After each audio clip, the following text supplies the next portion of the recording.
Collision. അപ്പോൾ ഇന്നത്തെ ക്ലാസ്സിൽ മുൻ വർഷങ്ങളിൽ നീറ്റ് എക്സാമിന് ചോദിച്ചിട്ടുള്ള ക്വസ്റ്റ്യൻസിൻ്റെ ഡിസ്കഷനാണ് നമ്മുടെ ഇന്നത്തെ ടോപ്പിക്. വർക്ക് പവർ എനർജി എന്ന ചാപ്റ്ററിലെ കൊളിഷനാണ്, one dimensional elastic collision.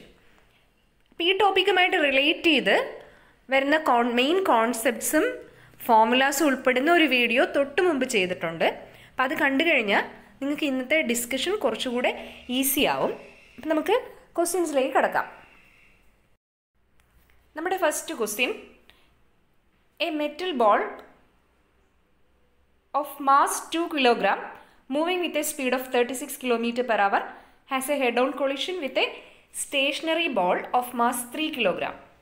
If after collision both the balls move as a single mass, then loss in kinetic energy due to collision is 97-ൽ ചോദിച്ച ക്വസ്റ്റ്യൻ ആണ്. So in this question, a 2 kilogram mass is moving with velocity 36 km/h. It collides with a 3 kilogram mass at rest. Note ചെയ്യേണ്ട പോയിൻ്റാണ്, റെസ്റ്റിലിരുന്ന 3 കിലോഗ്രാമിലാണ് ഇത് collide ചെയ്തത്. After collision both the balls move as a single mass. കൊളിഷന് ശേഷം ഒറ്റ മാസമായിട്ടാണ് പോയത്. So it is perfectly inelastic collision. Then what will be the loss in kinetic energy എന്നാണ് ക്വസ്റ്റ്യൻ. ഈ ക്വസ്റ്റ്യനിലെ കൊളിഷൻ ഒരു പെർഫെക്റ്റ്ലി ഇൻഇലാസ്റ്റിക് ആയതുകൊണ്ട് നമുക്ക് ഡയറക്റ്റായിട്ടൊരു ഫോർമുല പഠിക്കാനുണ്ടായിരുന്നു. Loss in kinetic energy is equal to m1 m2 divided by 2 into m1 plus m2 into u1 minus u2 the whole square into 1 minus e square. അവിടെ e എന്ന് തന്നിരിക്കുന്നത് coefficient of restitution ആണ്, u1 u2 velocities.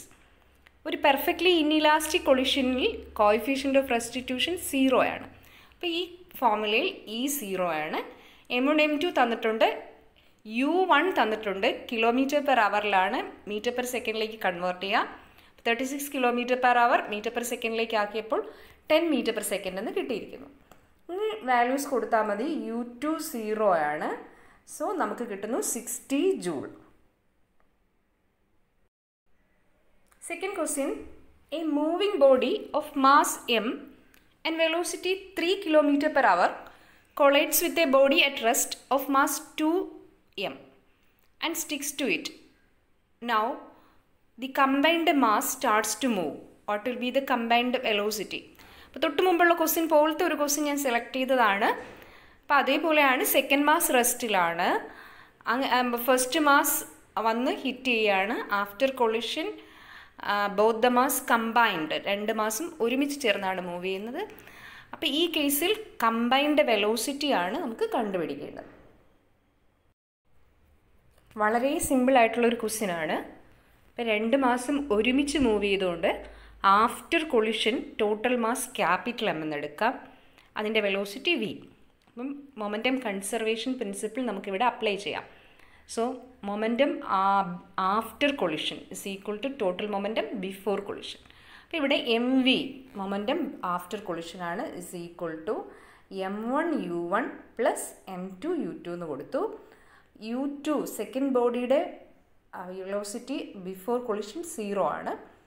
Masses m and 2m എന്ന് തന്നിട്ടുണ്ട്. അപ്പോൾ ഈ values കൊടുത്തു കഴിഞ്ഞാൽ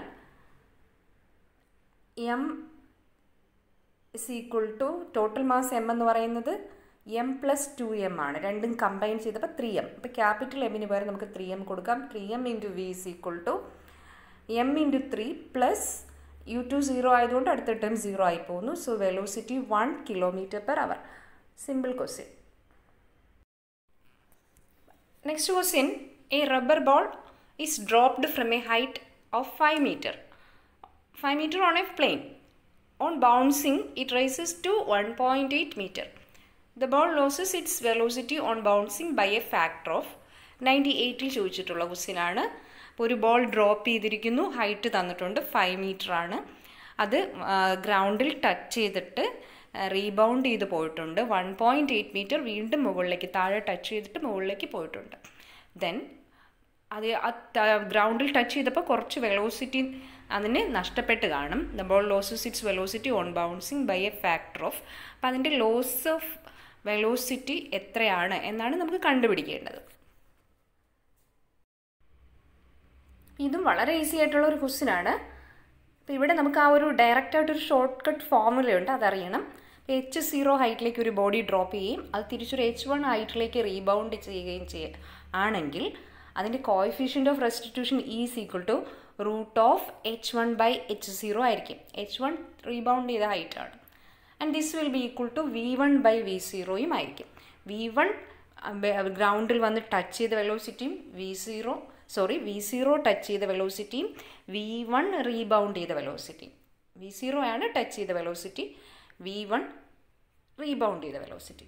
then V1/V0 is equal to √H1/H0 ആയിരിക്കും. അപ്പോൾ ഈ ഫോർമുല അറിഞ്ഞുകൂടാത്തവർ നന്നായിട്ട് പഠിച്ചു വയ്ക്കുക. ഇത് നമ്മുടെ തിയറി ഡിസ്കസ് ചെയ്ത ക്ലാസ്സിൽ പറഞ്ഞിട്ടുണ്ട്. സോ നമുക്കിവിടെ വേണ്ടത് വെലോസിറ്റിയുടെ ഫ്രാക്ഷനാണ്, എത്ര വെലോസിറ്റി ലോസ് ഉണ്ടായിരുന്നു. അപ്പോൾ റീബൗണ്ട് ചെയ്ത velocity by original velocity, that is V1/V0 is equal to √H1. 1.8 metre ആണ് തിരിച്ച് റൈസ് ചെയ്തത്, ഡിവൈഡഡ് ബൈ 5 മീറ്റർ ആണ് താഴോട്ട് വന്നത്. അപ്പോൾ 1.8/5 and it is equal to 3/5. അപ്പോൾ ഈ ഫോർമുല നന്നായി. Next question, 2 particles A and B move with constant velocities V1 and V2. At the initial moment, their position vectors are R1 and R2 respectively. The condition for particles A and B for their collision is. ഈ ക്വസ്റ്റ്യനിൽ നമുക്ക് 2 position വെക്ടേഴ്സും വെലോസിറ്റിയും തന്നിട്ടുണ്ട്.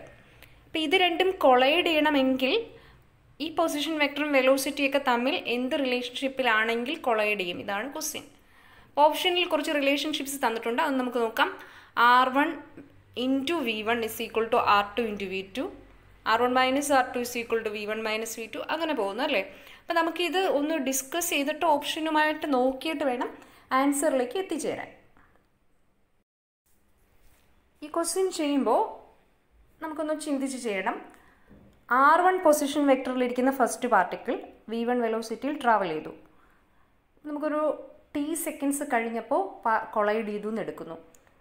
അപ്പോൾ T seconds കൊണ്ട് second പാർട്ടിക്കിളും travel ചെയ്ത് കാണും V2 വെലോസിറ്റിയിൽ. രണ്ടുപേരും ഒരു പൊസിഷനിൽ എത്തിച്ചേർന്നത് കൊണ്ടാണ് കൊളിഷൻ നടന്നത്. സോ നമുക്ക് ഇങ്ങനെ എടുക്കാം, R1 പ്ലസ് V1T.